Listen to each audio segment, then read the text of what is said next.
대학원 최종 합격 날짜가 곧 다가오고 있습니다. 합격 발표가 난 뒤에는 컨택이 시작되는데 원하는 랩에 들어가기 위해서는 특히 인기 랩에 들어가기 위한 비결이 무엇인가 혹은 컨택 과정 관련해서 많은 질문을 주셨습니다. 오늘 영상에 대한 내용은 저의 개인적인 생각이니 참고 정도로만 해주셨으면 좋겠습니다. 먼저 제가 컨택했던 과정을 쭉 말씀드리겠습니다. 이전 대학원 합격 전에 해야 될 것들 영상에서 말씀드렸듯이 최종 발표가 나기 전에 합격했다는 전제 하에 엑셀로 가고 싶은 랩 목록을 작성했습니다. 해당 연구실의 논문을 읽으면서 분야를 파악했고 가고 싶은 랩의 1, 2, 3순위를 정했습니다.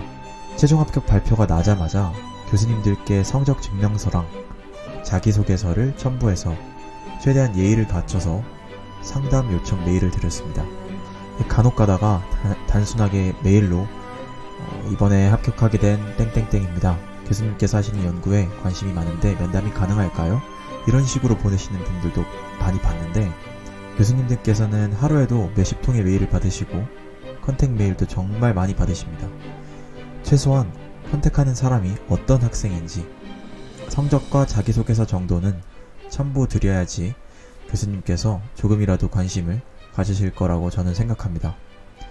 실제로 제 친구의 경우 아무런 첨부 내용 없이 단순하게 상담만 요청했을 때 답장으로 성적 증명서랑 입학 서류를 다시 첨부해서 보내라 라고 하신 분들도 몇몇 계셨습니다.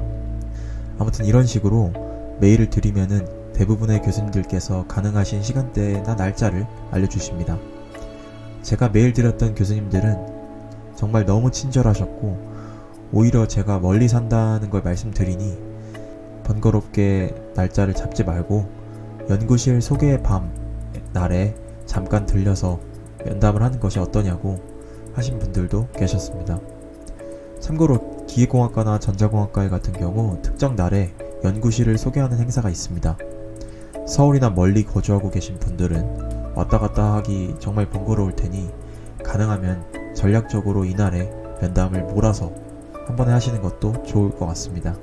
그래서 저는 연구실 소개의 밤 행사 날 제가 관심이 있었던 랩의 교수님들과 면담을 진행을 했고 이날 받았던 느낌을 토대로 지원을 했던 것 같습니다. 제가 컨택했던 랩은 대부분 인기 랩이긴 했습니다. 그래서 저는 제가 합격한 것이 정말 운이 좋다고 생각하는데요. 제가 판단했던 인기 랩의 기준은 일단 연구실 내의 학생 수, 자대생과 타대생의 비율이었습니다. 자대생이 많을수록 좋은 환경이라고 생각했던 이유는 아무래도 학부생 때 그 교수님의 수업을 듣거나 개별 연구 등을 통해서 어찌됐든 미리 경험을 했고 또 교수님이 마음에 들어서 대학원까지 진학한 케이스가 많을 거라고 예상했기 때문입니다. 아무런 정보가 없는 타대생에 비해서 학부 시절에 조금이라도 접점이 있었던 카이스트 자대생들이 진학한 이유가 분명히 존재할 거라고 저는 생각했습니다. 또 많은 타대생분들이 걱정하는 것 중에 하나가 있는데 결국 인기랩은 그럼 자대생만 가는 게 아니냐 라고 생각하실 수 있습니다. 물론 많은 선배님들의 이야기를 들어보면 예전 같은 경우는 아무래도 타대생이 인기랩에 들어갈 수 있는 기회가 많지 않았다고 합니다. 하지만 최근 추세로 보면은 전문연 제도가 많이 바뀌면서 이제 혼란스럽기도 하고 자대생들이 군대를 많이 가는 추세라고 합니다. 또 취업이나 창업 쪽으로 가는 비율도 점점 증가하고 있는 추세라고 들었습니다. 교수님들도 또한 게으른 자대생보다는 열심히 하는 타대생을 더 선호하는 케이스가 많습니다.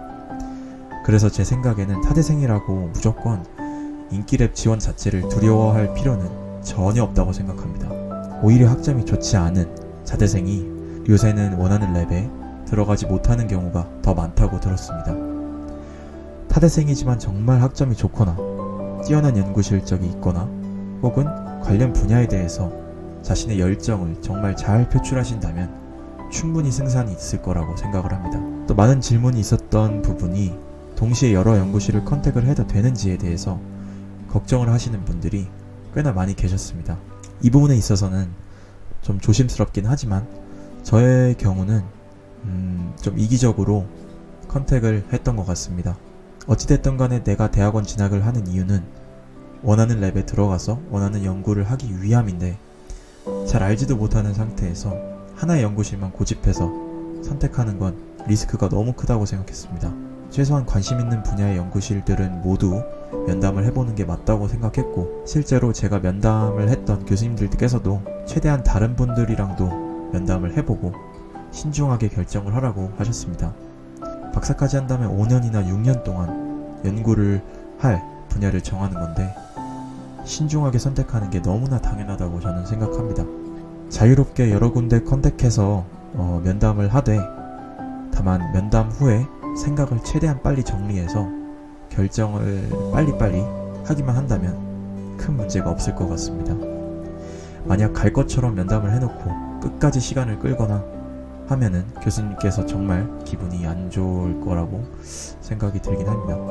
사실 교수님들마다 각자 다른 주관적인 기준을 가지고 학생을 뽑기 때문에 인기랩에 들어가는 절대적인 비결이라는 거는 없습니다, 사실. 하지만 첫 면담 시에 주는 첫인상이 저는 크리티컬하게 합격과 불합격에 작용할 거라고 확신합니다. 저 같은 경우 왜 이 연구실에 진학을 하고 싶은지, 해당 분야를 좀 나름대로 깊게 공부해 갔기 때문에 면담 때 자세하게 말씀드릴 수 있었고, 교수님께서 정말 좋아하셨습니다. 보통의 학부생의 경우는 연구실에 지원을 하게 되면 정확히 어떤 연구를 하는지 모르는 경우가 태반인데, 이렇게 자세하게 알고 있는 학생이 자신의 연구실에 관심을 보이니 제가 교수님이라도 이런 학생을 뽑고 싶을 것 같다고 저는 생각을 했기 때문에 최대한 자세하게 그 연구실의 해당 분야를 공부하고 면담을 들어갔던 것 같습니다. 그래서 세부적인 부분을 공부해서 이러이러한 것들이 최근에 왜 이슈가 되고 중요한지 말씀드리면서 앞으로 이런 부분을 연구하고 싶다라고 구체적으로 말씀드리는 게 중요할 거라고 생각합니다. 물론 솔직하게 말해서 학점만 보고 뽑으시는 분들도 간혹 계십니다. 학점이나 학부만큼 절대적인 지표가 아직은 없으니까요. 그래서 학점이 정말 좋은 분이시라면 사실 큰 노력 없이 원하는 곳에 갈 확률이 높은 것도 사실입니다. 하지만 제 개인적인 생각으로 첫 면담 때 어떤 인상을 주느냐가 거의 80% 좌우한다고 저는 확신합니다. 면담 전에 꼭 해당 연구실의 연구 분야를 꼼꼼하게 공부해서 가시길 추천드립니다. 오늘 영상도 봐주셔서 감사드리고, 앞으로도 다뤘으면 하는 주제나 궁금하신 것들은 자유롭게 댓글에 달아주시면 제가 자세하게 답변 드리겠습니다. 감사합니다.